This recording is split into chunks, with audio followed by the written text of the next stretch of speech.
Hello, and welcome to ALEK's walkthrough video number 4. My name is Robert J. McKeown, and I'm very happy that you decided to check out my video today.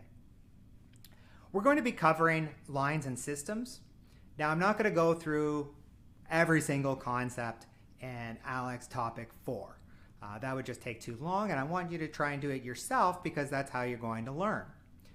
Today's topic is relatively straightforward. One thing you'll hopefully appreciate from this activity is that linear equations are great because with a linear equation there's typically one solution, which is really handy, such as x is equal to 4.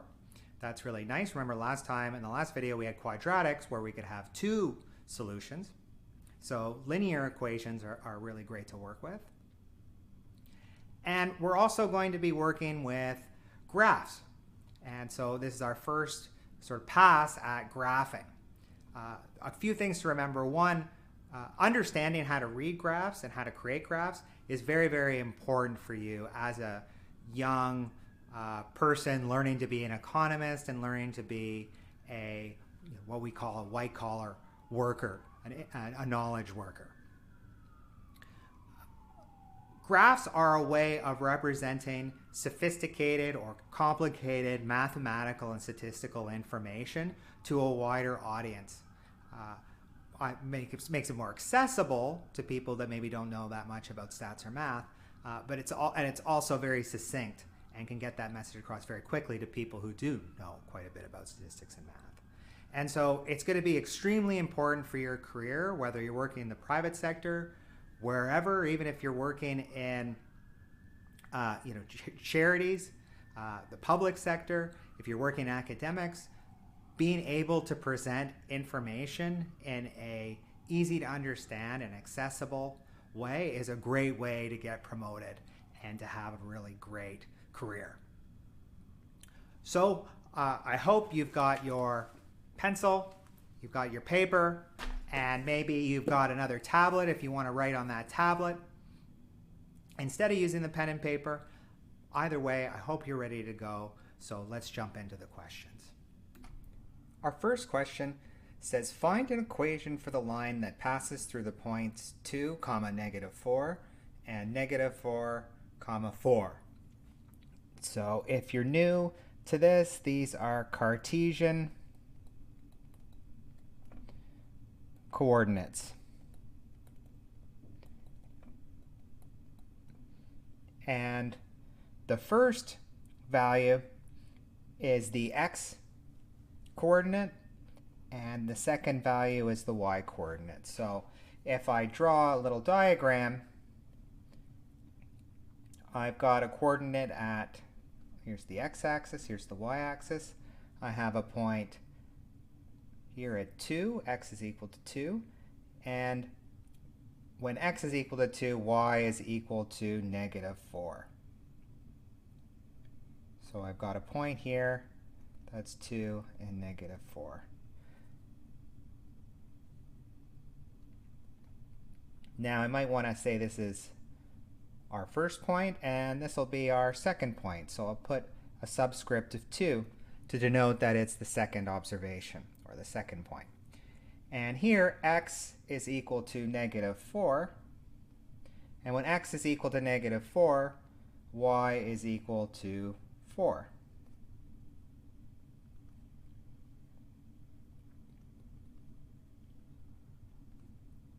And now we've identified the point to -4. Now it's a line. This is an equation for the line that passes through the points described. So I could draw a line like that, and it goes off forever in both directions. Now the question is asking me to find an equation for this line. Now the equation for a line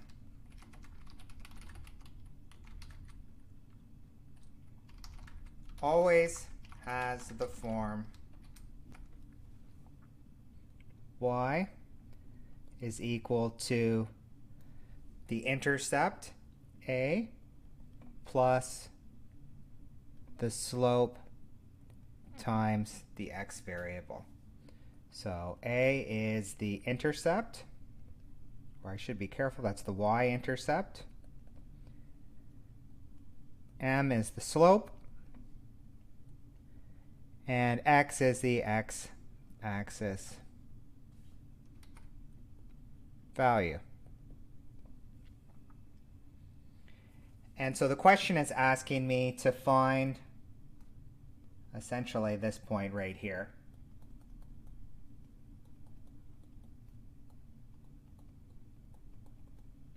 I want to find that point. The equation to find that point is one you're probably familiar with, which says that the slope of a straight line, or the slope of any line for that matter, is equal to rise over run. And in our case, rise over run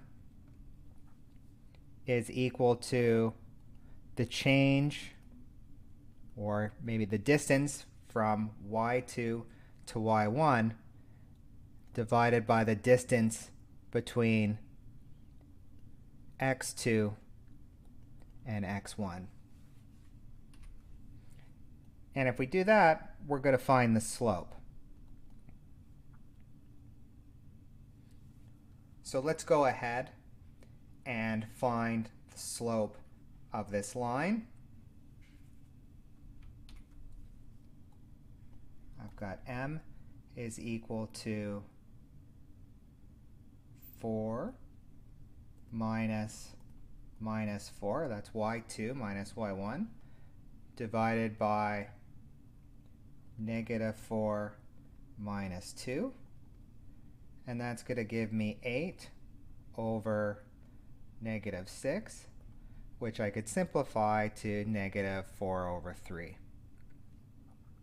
And so the equation of this line is going to have a slope that's equal to negative 4 over 3. So I have y is equal to the y-axis intercept minus 4 over 3 times x. Now, how am I going to find the y-axis intercept? Well, I'm going to go back to our rise over run equation. And I'm going to use these coordinates as my x1 and y1 coordinates. So I'm going to have a negative 4 in the numerator, and a 2, negative 2 in the denominator. And if I want to find the y-intercept, the y-intercept occurs when x is equal to 0. When x is equal to 0. So I'm going to let x2 equal to 0.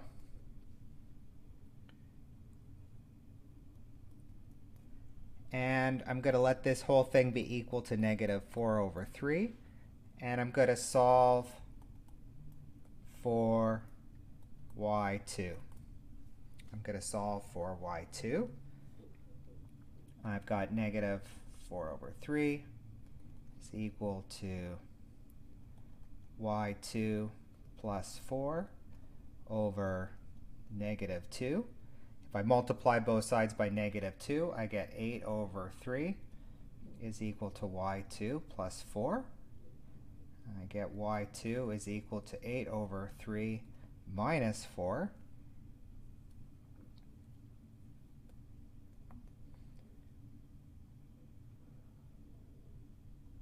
If I have 8 over 3, that's like minus 12 over 3 is equal to y2, and I get y2 is equal to negative 4 over 3. Now that looks a little silly because I have the same value for the slope that I have for the y-axis intercept, this implies that the equation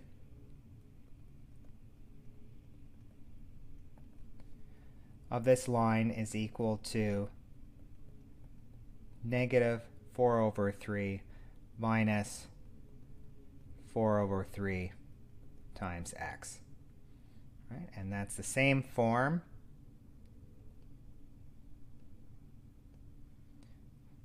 that we started out with. Here I am on ALEK's. I'm going to put our answer in and see if we have the right answer. So I've got a y. Y is equal to negative 4 over 3 times negative 4 over 3 multiplied by x. And although it looked kind of funny, it was the right answer. So we got the right answer, and that's the methodology you want to be able to use. So we're actually able to use the same equation, our equation for the slope of a line, twice. Looking at our next question, we want to graph the solution to a system of inequalities. This is pretty straightforward, but I found it very easy to make a mistake when I was especially working through ALEK's. So let's take a look at the first equation. I want to graph the first equation. We have y is greater than 2x minus 3. So there's a couple ways to approach this. I would recommend finding 2 points in this inequality and starting there. So I'm going to say, well, let x equal 0. If x equals 0, y becomes 2 times 0 minus 3, and y is equal to minus 3. Now I'm going to go over to ALEK's, and I'm going to make a little mark. So we've got x is equal to 0, y is equal to minus 3. And I made, well, it's kind of hard to see, but I made a little tiny blue x at the coordinates. Remember our Descartesian coordinates at 0, minus 3. Now what if I say, well, let x equal 1? Now I've got, and maybe, I should probably be aware, I like to put little equalities there, but of course this is an inequality, so maybe I'll keep the inequality alive. So if we let x equal 1, y is going to be larger than 2 times 1 minus 3, so y is going to be larger than negative 1. Now we'll go back to ALEK's. I'll click on the little pencil diagram, and I'll make a point, or maybe I should have done it over here first. I'm looking for the coordinate 1, negative 1. 1, x is equal to 1, and y is equal to negative 1. Now that I've got those little coordinates marked, I'm going to just press on that line icon and essentially tap or click on those two little x's, and now I've got a line going up. It has a slope that's equal to 2. You should be able to see that the slope here is equal to 2. Now y has to be larger. Y has to be larger or above and to the left of this line. And I'm going to click on this icon right here that I've got highlighted, and you should be able to see with a little hand pointer. Now if I click on that and I click on this space up here, y can take on any of the values of that shaded area. Now before I rush off and I start working on the second inequality, notice that y is strictly greater than 2x minus 3. So I'm going to click on this little icon here. You can see that it's highlighted in that light blue color, and it's got an arrow pointing in both directions. I'm going to click on that, and I'm going to click on the line, and now notice that the line has become